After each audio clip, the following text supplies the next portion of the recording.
Pengamat pendidikan sekaligus Rektor IKIP PGRI Bali Made Suwarto mengatakan, guru merupakan garda terdepan dalam meningkatkan kualitas sumber daya manusia Indonesia.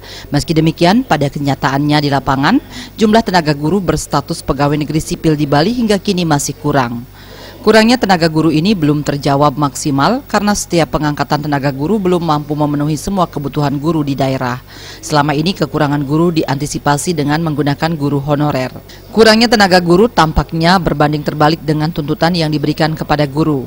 Guru diharapkan dapat meningkatkan kualitas peserta didik sehingga mampu mendidik SDM Indonesia agar lebih berkualitas.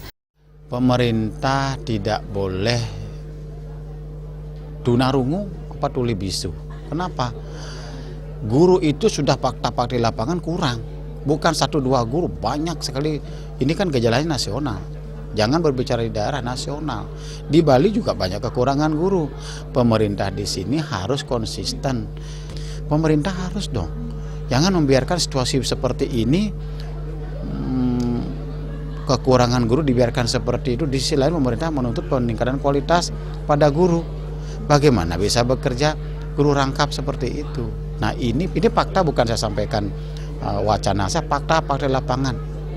Banyak sekali kekurangan guru yang mestinya pemerintah harus memberikan respon positif atau mengangkat guru-guru itu. Made Suwarto berpendapat lembaga pendidikan hanya mengandalkan guru honorer untuk menutup kurangnya tenaga guru bukanlah suatu hal yang tepat. Guru honorer tidak akan maksimal berkiprah untuk memajukan sekolah. Satu-satunya cara adalah mengangkat tenaga honorer menjadi guru tetap. Guru honorer itu guru tidak tetap, dia hanya datang mengajar. Sedangkan guru tetap punya tanggung jawab yang lain.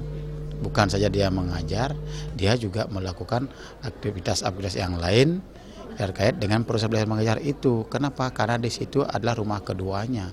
Ini yang membedakan nanti guru tetap dengan guru tidak tetap, itu guru honorer. Oleh karena itu guru honorer yang sekarang ada itu segera bisa diangkat. Jenny dan Gus Ngurah, Bali TV.